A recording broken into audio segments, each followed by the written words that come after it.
Silakan. Ya, Prof, ada dari Pak Dede Wijaya menanyakan revolusi industri 4.0 sudah mulai beberapa tahun yang lalu. Nah, apa dampaknya dengan adanya fenomena pandemi corona ini? Apakah ini mempercepat revolusi industri 4.0 dan disruption era ini? Sejauh mana kesiapan pemerintah dan masyarakat Indonesia memasuki era ini, Prof? Terima kasih. Ya, baik. Revolusi industri 4.0 sudah terjadi sebagian, walaupun sebagian lagi pending, begitu ya, pending. Tentu dipercepat yang bagian awalnya, begitu ya. Jack Ma pernah mengatakan, coba kita putar videonya Jack Ma ya. Dia pernah mengatakan begini tentang e-commerce, begitu ya. Dia mengatakan bahwa pada tahun 2030 itu nanti 85% perdagangan itu akan menjadi e-commerce, kata dia ya. Tapi saya kira ini akan dipercepat menjadi lebih cepat. Saya kira Pak Totong juga pernah diskusi sama saya bisa lebih dipercepat dan saya setuju tentang hal itu. Coba kita lihat sini apa kata Jack Ma ya. More than 85% of the business will be e-commerce. 99% of the trade affairs will be online. Today we see made in China, made in America, made in Switzerland, and made in Geneva. 2030 we see made in India. So today all the business, I love to be big business. I'm sure in 2030 you want to be small business because you have to be flexible. And 80% of the business at that time are small business, and 80% of small business at that time have to be globalized. If Okay. you're not globalized, you're dead. It's easy to Yeah. launch a wall, Okay. but it's difficult to stop the wall. This thing is. Ya, jadi itu kata Jack Ma ya. Jadi Iya, Prof. Jadi akan dipercepat begitu ya. Tetapi akan ada lagi dampak yang lebih besar lagi yang sebetulnya dipersiapkan bulan Juli tahun 2020 kalau tidak ada pandemi, yaitu pagelaran 5G secara besar-besaran yang direncanakan akan terjadi dalam Olimpiade di Tokyo Juli kemarin. Ya, tetapi kita lihat Olimpiade Tokyo sudah ditunda begitu ya, dipindahkan. Padahal kalau kita sempat pergi ke Jepang tahun lalu, kita sudah lihat Jepang sudah mulai itu mempersiapkan diri luar biasa. Taksi baru banyak, orang asing diizinkan bekerja, orang-orang dari Afrika banyak saling bekerja di Jepang. Jepang yang tadinya tidak percaya dengan imigran mulai membuka diri gitu karena tidak mempunyai SDM untuk menyambut Olimpiade dengan 5G yang teknologi yang luar biasa itu. Nah, 5G ini akan menimbulkan latency yang berbeda dengan sebelumnya, sangat cepat sekali.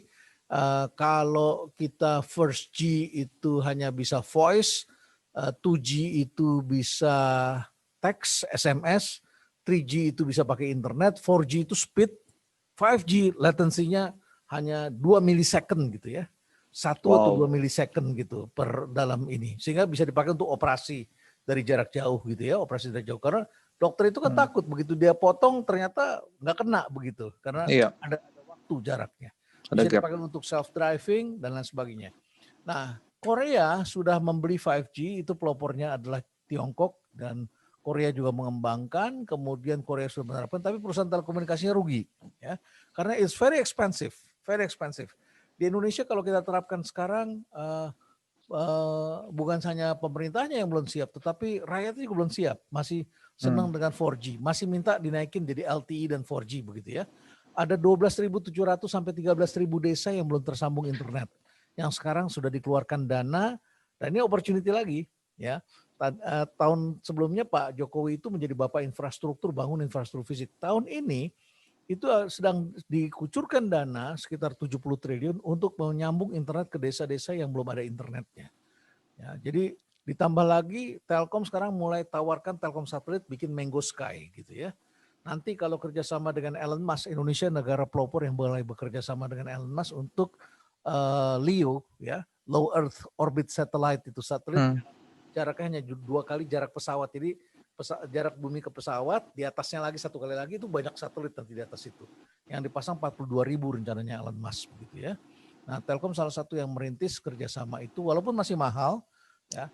barangkali akan terjadi 2 tahun ke depan tuh 5G. Nah 5G ini akan merubah kehidupan yang luar biasa. Ya.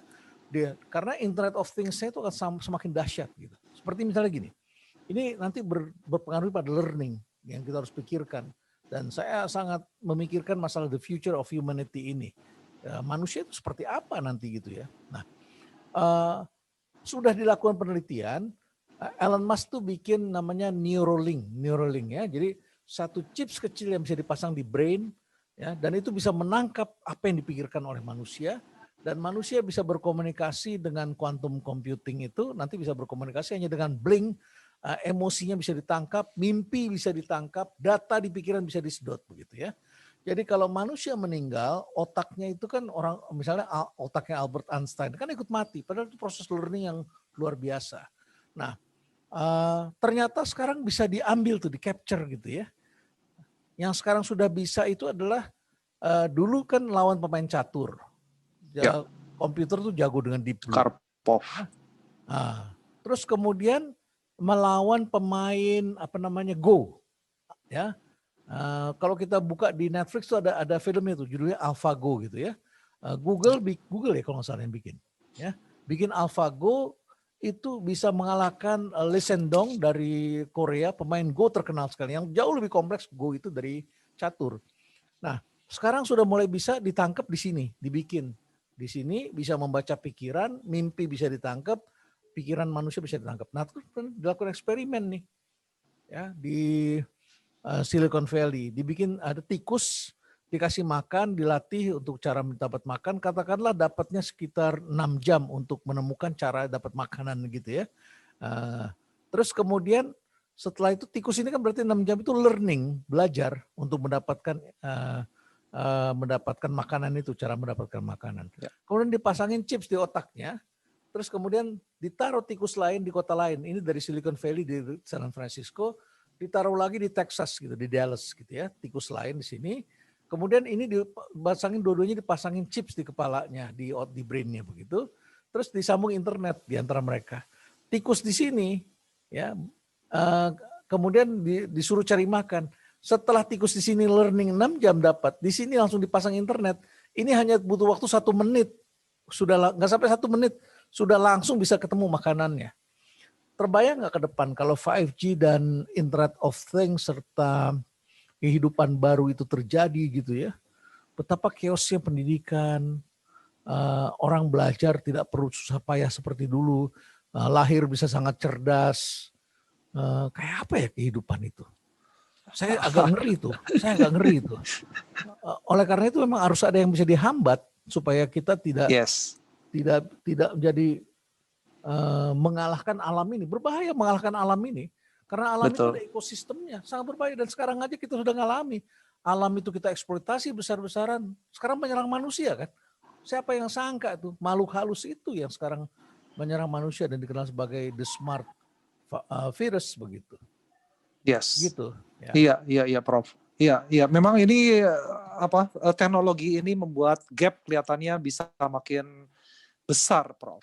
Ya. Begitu. Betul Jadi sekali. Kalau ini pun terjadi, kelihatannya mungkin masyarakat Indonesia perlu beberapa tahun untuk penyesuaian, dan memang seperti yang tadi kita bahas, ada beberapa job, pekerjaan yang akan punah atau bahkan tidak dibutuhkan lagi, termasuk pekerjaan di bank begitu ya, Prof? Ya. Itu.